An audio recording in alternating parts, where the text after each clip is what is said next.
देखो ये ऐसे ही है जैसे क्रिकेट की मैच होती है। क्रिकेट की मैच में एक होती है फील्डिंग वाली टीम, एक होती है बैटिंग वाली टीम और तीसरा होता है अंपायर। अब एक टीम आई, देखा अगली टीम में बड़े दिग्गज बैठे हुए, तो इन्होंने कहा भाई हम वॉक ओवर दे देते, झंझट खत्म। एक टीम ने यदि वॉक ओवर दे दिया तो दूसरी टीम को उस ग्राउंड पर रहने की जरूरत है क्या?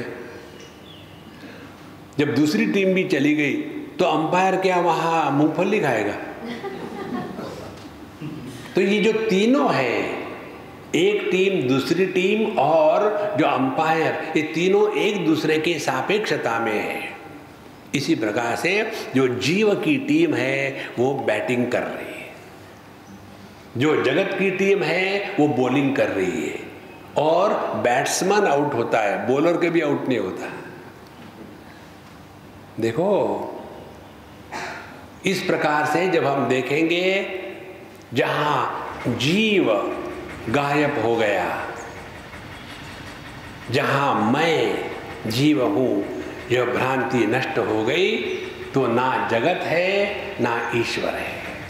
केवल यस्मात् क्षरमति तो हम अक्षरादपि चोत्तमः अतोस्मि लोके वेदे च प्रतिता पुरुषोत्तमः। ये पुरुषोत्तम कौन है? ये यही है जिसमें जीव जगत ईश्वर ये तीनों औपाधिक अभिव्यक्तियां हैं। पंचकोशों की उपाधि से जिसको जीव कहते हैं, उसी को माया के उपाधि से ईश्वर कहते हैं, और नाम रूप की उपाधि से जगत कहते हैं। और इन तीन उपाधियों में माया की उपाधि को हटाने का हमको अधिकार नहीं, क्षमता नहीं। जगत के नाम रूप को हटाने का हमको अधिकार नहीं, क्षमता नहीं। हमको अधिकार और क्षमता है केवल अपने पंचकोशों के उपाधि के परे जाने में। और इसीलिए यह जो इंक्वायरी है, चिंतन है कि यह मैं कौन है, जीव का स्वरूप क्या है, इसमें जब लग जाओ मुन्ना भाई, तो जगत और ईश्वर दोनों गायब, केवल परमात्मा मात्र प्रकट होता है। समुद्र लहर बन सकता है, लहर कभी समुद्र नहीं बनती। इसीलिए हमको ईश्वर नहीं बनना है, हमें अपने स्वरूप पे निष्ठा प्राप्त करनी है। और जो ईश्वर बनने के चक्कर में लगते हैं, उनके जीवन में सिद्धियों का बहुत महात्म्य हो जाता है। इसीलिए योगी सिद्धियों के चक्कर में आकर के बड़ी तपस्या करते हैं, सिद्धियां प्राप्त होती है, नहीं ऐसी बात नहीं, लेकिन कब तक के? हमारे स्वामी खंडान जी एक कहानी बताते थे, कहीं हमने पढ़ी उनके लिखान में। एक सज्जन थे, उन्होंने बड़ी तपस्या करी, बड़ी उपासना करी, भगवान को प्रसन्न किया। भगवान मुझे ऐसी शक्ति दो कि मेरे खून का एक बूंद भी किसके देह में चला जाए तो उसका कैंसर ठीक हो जाए। भगवान ने कहा तथास्तु। एक आदमी आया बाबा जी के पास, बाबा जी हमको कैंसर हो गया, इधर आ जा। प्रिक किया, हाँ चूस ले। महाराज जी चुप, चूस ले, चूस लिया, उसका कैंसर गायब। वो चुप बैठेगा क्या? दूसरे दिन बाबा जी के घर के बाहर में 10,000 लोगों की लाइन। अब बाबा जी ने देखा ये तो सब मेरा खून चूस जाएंगे रे बाबा। फिर दूसरे दिन भगवान की प्रार्थना करी, भगवान इसको वापस ले लो, नहीं चाहिए। ध्यान से सुनना, जब तक के द्वैत है तब तक के संसार है। संसार का तात्पर्य इतना ही नहीं, ये जो चतुर्दश भुवन है ये सब संसार में ही आता है। देखो, यद गत्वा न निवर्तन्ते तद धाम परमम मम, ये स्वर्ग इत्यादि ये भी संसार में ही है। देखो, क्षीणे पुण्ये मर्त्यलोकम विशन्ति, 9वें अध्याय में भगवान कहते हैं। इसीलिए हमको इस सापेक्षता से अपने आप को मुक्त करना है।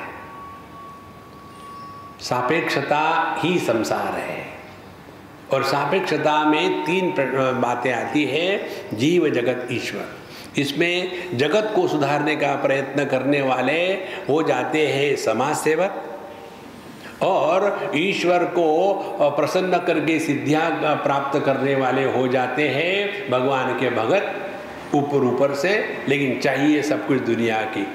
और जिसने इस जीव का इंक्वायरी किया है कि कौन है ये जीव, तब वो जीव जगत ईश्वर इन तीनों के परे चले जाते हैं और इसी को कहते हैं पुरुषोत्तम योगो नाम। तो जब हमने उत्तम पुरुष माने अपने आप को पहचान लिया है, संस्कृत भाषा में 3 प्रकार के पुरुषों के 3 शब्द हैं, जैसे अंग्रेजी में हिंदी में होता है first person, second person, third person, उसी प्रकार से संस्कृत में फर्स्ट पर्सन को कहते हैं उत्तम पुरुष और सेकंड पर्सन को कहते हैं मध्यम पुरुष और थर्ड पर्सन को कहते हैं प्रथम पुरुष।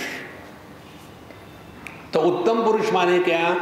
जब मैं हूं तभी तू है, और जब मैं और तू है तभी वो है। जब मैं ही नहीं तो तू नहीं, और तू नहीं तो वो नहीं। यह जो पुरुषोत्तम है इसका अस्तित्व अकाट्य है। इसीलिए मैं जो होता है ना, आई का प्लूरल नहीं होता। I is always one. I का जेंडर नहीं होता। I can be use by man और woman, it can be use by young और ओल्ड। उसका ना तो जेंडर है ना तो उसका नंबर है। जैसे ही का प्लूरल हो गया दे, तो he is third person singular, they हो गया third person singular. Thou is second person singular, you is second person plural. लेकिन I is first person singular and we is not first person plural, we includes all other persons। यह जो शुद्धमय है उसी को पुरुषोत्तम कहते हैं। इस पुरुषोत्तम में स्थित होना यही वेदांत चिंतन का अंतिम लक्ष्य है। और जब हम इस अद्वैत तत्व में स्थित हो जाते हैं तो उसके बाद किसी के भी प्रति ना राग रहता है ना द्वेष रहता है, पहली बात। दूसरी बात, जगत में कुछ भी प्राप्तव्य नहीं बचता। ठीक, जब तक कि जगत में कुछ करना है तब तक के परमात्मा से हम करोड़ों मील दूर हैं। जगत में अनंत में ना कुछ हो सकता है ना कुछ करने की आवश्यकता है। ठीक, ये छोटा सा जो कमरा है इसको साफ सफाई रखनी पड़ेगी, नहीं तो गंदगी का स्मेल आएगा। खिड़कियां खोल दो, पूरे आकाश में दुनिया रॉट होवे, कुछ फर्क नहीं पड़ता।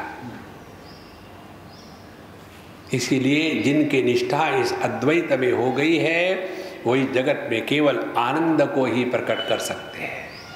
उनके लिए ना कोई अपना है ना कोई पराया है, ना उनको कुछ लेना है ना कुछ देना है। यही है योगक्षेमम वहाम्य। किसी भी दृष्टि से विचार कर लो, इस सब का निचोड़ यही निकलता है कि जब अनंत प्रकट होता है तब अनंत के प्राकट्य को आनंद कहते हैं, और जब शांत प्रकट होता है माने जीव प्रकट होता है तो वहां दुख प्रकट होता है। तो जब जब हम दुखी हो गए उस समय जीव कार्य कर रहा है, और जब जब आनंद प्रकट हो रहा है तब कन्हैया की बांसुरी बज रही है। ये स्वातंत्र भगवान ने हमको दिया है। इस स्वातंत्र को जीवन में लाना यही वेदांत की चिंतन साधना है।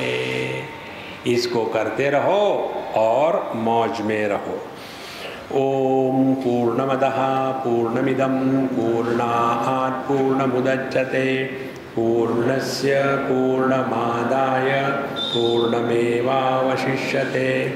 ओम शांति शांति शांति। हरि ओम। श्री गुरुभ्यो नमः। हरि ओम।